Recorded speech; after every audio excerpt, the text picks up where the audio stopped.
Super hit shopping. ഓരോ ദിവസവും 1 ലക്ഷം വീതം ക്യാഷ് പ്രൈസും കൂടാതെ 15 കോടിയുടെ ഉറപ്പായ ഡിസ്കൗണ്ടുകളും സമ്മാനങ്ങളും. മൈ ജിയോ ഓണം മാസോണം സീസൺ 2.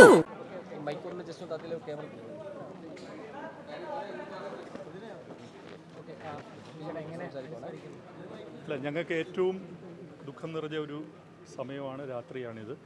കാരണം ഞങ്ങളുടെ ഏറ്റവും പ്രിയപ്പെട്ട അമ്മ, എനിക്കൊന്ന് കേരള സമൂഹത്തിൻ്റെ തന്നെ കേരള നമ്മളുടെ സിനിമാ കാഴ്ചയുടെ ഒരു പാരമ്പര്യത്തിൽ ഒരു അമ്മയുടെ ആർക്കിടൈപ്പ് എന്ന് വിളിക്കാവുന്ന കവിയൂർ പൊന്നമ്മ ചേച്ചി നമ്മളെ വിട്ട് പോയിരിക്കുകയാണ്.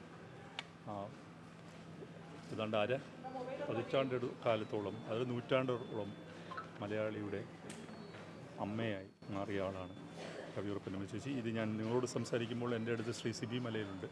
അദ്ദേഹം ചെയ്ത സിനിമകളിൽ കവിയൂർ പൊന്നമ്മ ചേച്ചി അവതരിപ്പിച്ച കഥാപാത്രങ്ങൾ എക്കാലത്തെയും ഐക്കോണിക് എന്ന് പറയാവുന്ന കഥാപാത്രങ്ങളാണ് കവിയൂർ പൊന്നമ്മ ചേച്ചി അവതരിപ്പിച്ചതെന്ന് നമുക്കറിയാം. അത് ചേച്ചിയുടെ വിയോഗം ഞങ്ങളെ ദുഃഖത്തിലാഴ്ത്തുന്നു. ചേച്ചിക്ക് നാളെ കളമശ്ശേരി ടൗൺ ഹാളിൽ 9 മണി മുതൽ 12 മണി വരെ പൊതുദർശനത്തിന് ചേച്ചിയുടെ ഭൗതിക ശരീരം എന്നതാണ്. അതിനുശേഷം ചേച്ചിയുടെ വീട്ടിൽ, ആലുവയിലുള്ള വീട്ടിലേക്ക് കൊണ്ടുപോയി വീട്ടുവളപ്പിലാണ് സംസ്കാരം നടത്തുക. എന്തായാലും ഇത് നിങ്ങളൊന്ന് ആലോചിച്ച് നോക്കി അറിയാം. നമ്മളുടെ ആ അമ്മ കഥാപാത്രങ്ങൾ അങ്ങനെ പറയാൻ പറ്റുമോയെന്ന് എനിക്ക് അറിഞ്ഞുകൂടാ. ആ തലമുറയിലെ അവസാനത്തെ ഒരാളായിരുന്നു കവിയൂർ പൊന്നമ്മ ചേച്ചി. അതിന് മുമ്പ് നമുക്ക് ലളിത ചേച്ചിയെ നഷ്ടപ്പെട്ടു, മീനാമ്മയെ നഷ്ടപ്പെട്ടു, നമുക്ക് ഒരുപാട് ആളുകളെ നഷ്ടപ്പെട്ടു എന്ന് നമുക്കറിയാം. ആറന്മുള പൊന്നമ്മയെ നഷ്ടപ്പെട്ടു. അപ്പോൾ ആ കണ്ണിയിൽ അവസാനത്തെ ഏറ്റവും മലയാളിയുടെ മനസ്സിലെ എക്കാലത്തെയും ഒരു മാതൃസാന്നിധ്യമായിട്ടുള്ള പൊന്നമ്മ ചേച്ചിയെ നഷ്ടപ്പെട്ടിരിക്കുകയാണ്. ബാക്കിയുള്ളത് സിബി സാർ പറയും.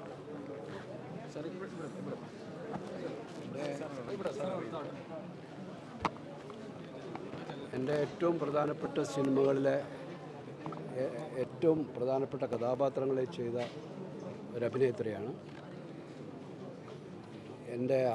എന്നോടൊപ്പം ആദ്യമായിട്ട് പൊന്നമ്മ ചേച്ചി അഭിനയിക്കുന്നത് തനിയാവർത്തനത്തിലാണ്. അതിന് മമ്മൂട്ടിയുടെ അമ്മ കഥാപാത്രത്തെയാണ്. അതിൻ്റെ അവസാന രംഗങ്ങളൊക്കെ ഇന്നും മലയാളികളുടെ ഉള്ളിൽ വലിയ വിങ്ങലായിട്ടുണ്ട്. അമ്മ മകനെ ചോറൂട്ടി യാത്ര അയക്കുന്ന രംഗം. പിന്നീട് പൊന്നമ്മ ചേച്ചി എന്നോടൊപ്പം എൻ്റെ ചിത്രത്തിൽ അഭിനയിച്ചത് കിരീടത്തിലാണ്.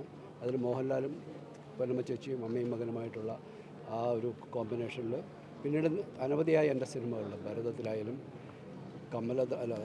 ഭരതത്തിലായാലും ധനത്തിലായാലും ദശരഥത്തിലും ഇസാനസ് അബ്ദുള്ളയിലും മായാമയൂരത്തിലും ഒക്കെയും ഒരുപാട് സിനിമകളിൽ ഇതേ കോമ്പിനേഷനിൽ അമ്മയും മകനുമായിട്ട് പൊന്നമ്മ ചേച്ചിയും ലാലും അഭിനയിച്ച നമ്മുടെ മലയാളികളുടെ മനസ്സിൽ ഏറ്റവും ആഴത്തിൽ പതിഞ്ഞ കഥയും കഥാപാത്രങ്ങളും നമുക്ക് സമ്മാനിച്ച സിനിമകളാണത്. അതിലേറ്റവും നമുക്ക് മലയാളികൾക്ക് ഒരിക്കലും മറക്കാൻ കഴിയാത്ത വിധത്തിലുള്ള, നേരത്തെ ഉണ്ണികൃഷ്ണൻ പറഞ്ഞ പോലെ അമ്മ എന്ന സങ്കല്പം മലയാളികളുടെ മനസ്സിൽ ഉണ്ടാകുമ്പോൾ അത് പൊന്നമ്മ ചേച്ചിയുടെ മുഖമായിട്ടാണ് തെളിഞ്ഞു വരിക. മലയാളികളുടെ ആ രൂപത്തെ ആണ് ഇന്ന് നമുക്ക് നഷ്ടപ്പെട്ടിരിക്കുന്നത്.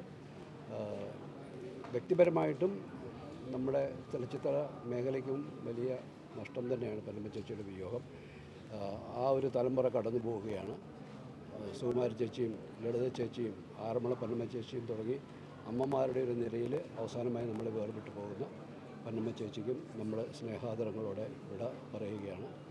നാളെ പൊതുദർശനത്തിന് വെക്കുന്നതിന് ശേഷമുള്ള വീട്ടുവളപ്പിലെ സംസ്കാര ചടങ്ങുകൾ വരെയും മലയാള സിനിമ പൊന്നമ്മ ചേച്ചിയെ യാത്രയ്ക്കാനും കൂടെ ഉണ്ടാവും. ഈ നഷ്ടത്തിൽ ഞങ്ങളുടെ വ്യക്തിപരമായും FK എന്ന സംഘടനയുടെ പേരിലുമുള്ള എല്ലാ ആദരാഞ്ജലികളും ഞങ്ങൾ അറിയിക്കുകയാണ്.